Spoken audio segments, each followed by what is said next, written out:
Hello, everybody. Welcome back to the Film Buds podcast, and welcome to Chapter 6 of our mini marathon series. And my name is Henry. If you are listening to this for the first time and you haven't listened to the first 5 chapters, this is a mini review marathon where 5 episodes will be released all at once, covering all different kinds of movies, and the specifics of those are in the show notes. So just reviews, nothing else, short and sweet, all that good stuff. Please make sure to rate, review, and subscribe if you haven't already, and thank you to all of those who have. And one quick thing to mention, if you have not visited our bonus show page, go to filmbuds.bandcamp.com, and at some point I probably will be releasing a compilation bonus show of these mini marathons after I maybe do 4 or 5 of them together. I might do that as just a extra bonus show, and you can have all of them in one place, so keep an eye out for that. And like I said in the first part, I am not going to be doing this super often. I was just really in the mood to release a lot of content as of late, and so that's why you're getting so much at once. I don't mean to be spamming anyone, but hopefully it's good content, and you can always catch up if you don't have the time to listen to all of it right now. It probably will be at most twice a month, maybe every other week, something like that, but we'll see. Could depend on the month and our schedules and all that. But if you have any recommendations in terms of structure or release dates, anything like that, let us know in our contact information in the show notes. But should be a great time. Thanks for joining us. Let's get into it. Chapter 6, New Films. Let's get into Ferrari. So Ferrari is directed by Michael Mann, stars Adam Driver, Shailene Woodley, Penelope Cruz, Gabrielle Leone, and a few others. And the synopsis is set in the summer of 1957 with Enzo Ferrari's auto empire in crisis. The ex-racer turned entrepreneur pushes himself and his drivers to the edge as they launch into the Mille Miglia, sorry if I butchered that name, a treacherous 1,000-mile race across Italy. So Michael Mann, first one I saw of his was Public Enemies, which remains my favorite of his to this day. I like him a fair bit. I haven't seen a handful of his earlier movies. There's something, while he definitely is an auteur and he's done some very iconic movies, there is something I always find a little bit distant about his films. Not that that's inherently a bad thing, but while I always watch what he does, at this point, he's not someone I'm immediately drawn towards, or I feel the need to always go back and check out his earlier filmography, which I will at some point, but he's definitely an interesting filmmaker for sure, but not like a all-time favorite of mine. And then this movie in particular, I didn't know about it probably until a few weeks before it came out, and unfortunately it did not do very well financially, as did his most recent movie, Black Cat. So he, for whatever reason, is not much of a box office draw these days. I think he had some earlier hits financially years ago, but not as much now, which is too bad because I think he's a great filmmaker and definitely has a very interesting eye and tells a lot of interesting stories.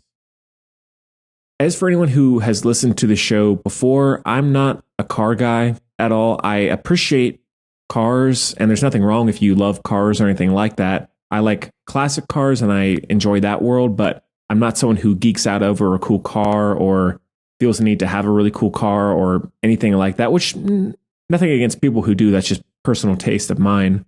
And nevertheless, I really like, ironically, movies about cars and inventors and the mechanics of cars. So I really like the concept, especially from a cinematic perspective of cars and trucks and racing and all that good stuff. So I think it's a great part of cinema that can make for really intense action sequences and other stories, just as this one does. I didn't know much about Enzo Ferrari really at all. I knew the name, of course, but not much more than that. So all of this was fairly new to me. Overall, I think the movie is solid.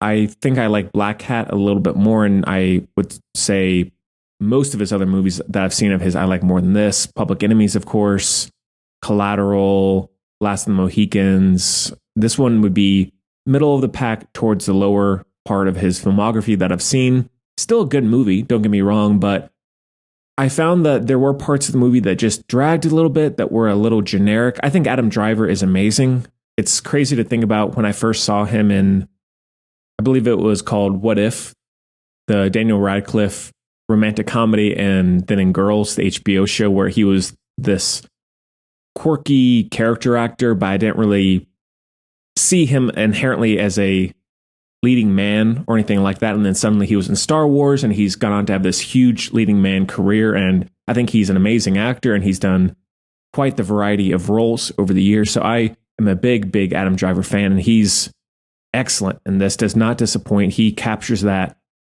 persona, as far as I understand, of Ferrari. I do find, and it's an issue with all of these sorts of movies, where there's an English or American actor, whoever it might be, speaking in an accent for a foreign role. So in this case, it would be Adam Driver doing an Italian accent. He does it fairly well and consistently, as opposed to a lot of other movies that have this type of character or performance, but still it's a little distracting. End of the day, I know he's Italian and I know Adam Driver isn't Italian. And so in that way, I feel like the authenticity is sort of lost in that way, but not a big deal because it's fairly restrained, which I appreciate.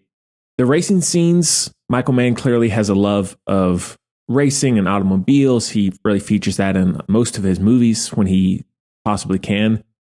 The sequences are incredibly well directed. The sound design is amazing. Michael Mann has great sound design talents. So that's the best part of the movie by far, especially the final 1,000-mile race across Italy, which I didn't even know was a thing. I think it's really interesting and is a great cinematic story. But the human side, the Ferrari side of the story is good, especially when it's dealing with the illegitimate son. I won't spoil too much, but the illegitimate son of Ferrari, and then Penelope Cruz finding this out, and the mistress of Ferrari. All that's fairly interesting, but Michael Mann either doesn't care as much about that or just doesn't have the emotional resonance to always make it really compelling. So it feels like there is at times an inconsistency in terms of that, where the racing scenes will be in your face, amazing, thrilling, nail-biting, intense, and then there will be long stretches where it's just the human side of the story, and it's not always that interesting. Sometimes it is, but there were points where the pacing dropped off, it got a little muddled, I didn't get attached to anyone all that much most of the time.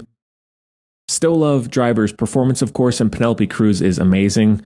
She's very underrated, in my opinion. Maybe underrated is the wrong word. I feel like she gets a lot of credit, but still, she's fantastic. Shailene Woodley, don't love her in general, but I think she's all right in this. She would probably be the weaker point of the movie, though, performance-wise. Other than that, looks really good. Well directed, as I said. Good score. Top-notch production design, costume design, all that stuff is very top tier. So, I guess long run, long story short, good movie. A little disappointing, I guess, in terms of waiting 8 years since the last Michael Mann movie. I don't know if it was really worth the wait in that sense, but still memorable, has some good ideas about this guy who's always on the edge of losing everything. You know, anything could go wrong at any moment with one of his cars and his drivers, just as in some ways it does in the final act in that race. Especially the big scene, I won't spoil it too much, but the crash towards the end of the movie is insane. And I didn't know anything about the story, so I'm guessing it's fairly true in terms of what happened. I could be wrong there, but no matter what, in the context of the movie, pretty horrifying in terms of that crash, and you see the dangers of all that. And that is hinted more so in the beginning of the movie, where people are being hurt and killed by test driving and all that. So it's a very interesting, unsettling at times movie. Not a favorite of mine, not a favorite of Michael Mann, but worth a watch if you like biopics, because it is, at least in some ways, different, higher level in terms of quality. So give it a look. That would be a 4 out of 5